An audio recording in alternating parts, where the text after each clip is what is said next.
What's up, everyone? I am back, James Pesky here with Peak Condition, and I am on the red couch for the Red Couch Talks.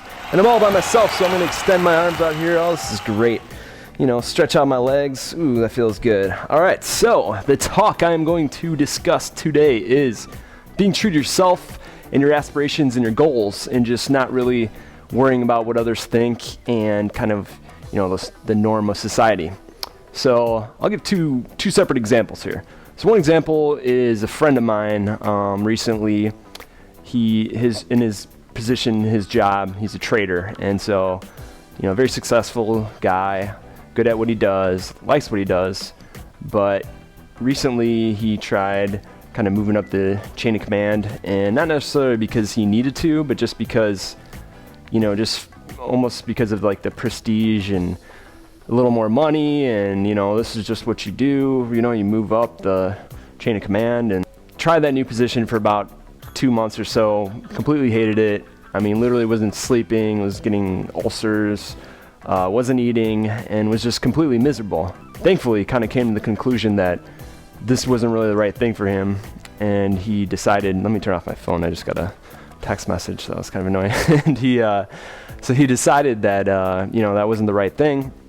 Actually went back to his old position. He's happy again, he is exercising again, he's eating properly, he's sleeping. As tough as it was maybe initially to kind of take a step back, because I know in society and just kind of everybody's general idea of being successful and progressing is, you know, if you take a step back, then that's the wrong direction to go, right? You want to always be stepping forward, take 2 steps forward, 3 steps forward, not take 2 steps forward and 2 steps back. So thankfully, went back, kind of wisened up, and again, happy, successful, and he just kind of realized that it was because of the prestige and more money, and that was kind of the driving factor as to why he wanted to change positions.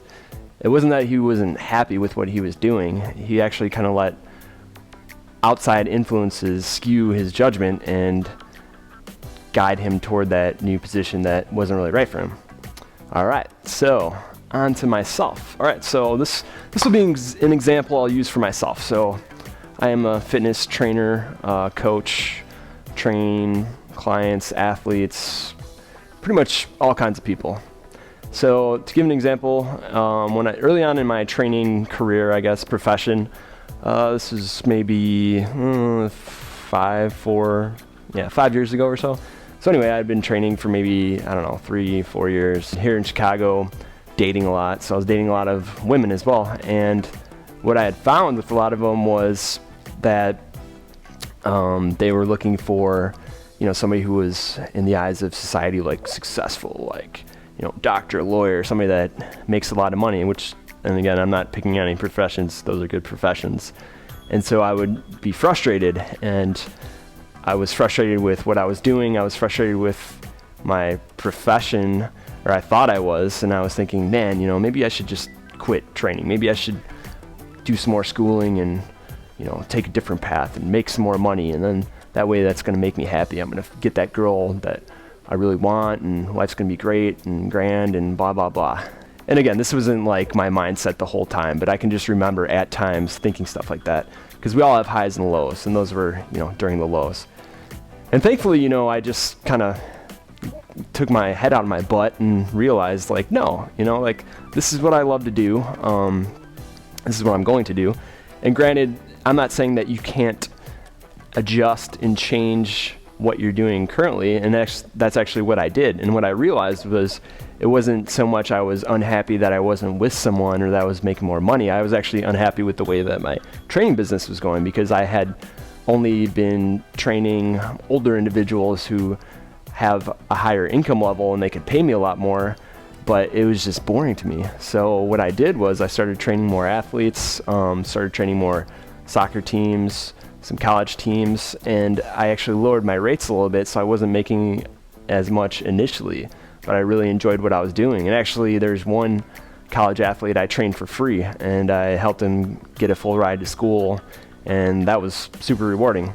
But that's another story. So by making those adjustments in my path, in my career path, that's what kind of led me to being happy again, and just, believing in myself again, and just helping me to pursue my ultimate goal, where I want to go.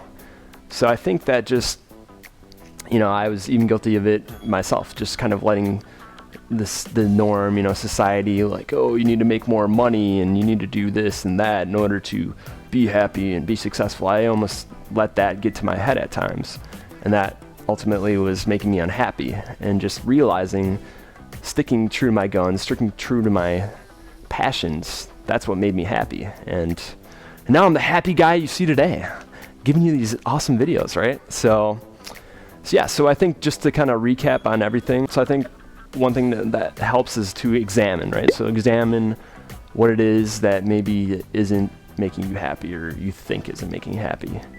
And then adjusting, right? So make an adjustment. I made an adjustment. I wasn't happy, I realized, because the clientele I was training, and nothing against older individuals, I just wanted to train more athletes because that's like in my blood. And then just believing, right? So believing in yourself. I think belief is very important, and I think we actually discussed this in a previous Red Couch vlog when we talked about motivation and we talked about visualization. So believing in yourself, believing in where you're going to go, that is going to help you to reach those goals and reach those aspirations, and be true to yourself. So that was the Red Couch vlog for today. I'd like to hear your comments on this, and go ahead and share this, like this, and if you're not already subscribed, go ahead and subscribe. Thanks again for watching, and always remember, you don't have to be an athlete to train like an athlete. Let's do it. 2, 3, 4. Keep your core nice and tight. Form that straight line. 8, 9, 10, 11, 12, 13, 14, 15, 16.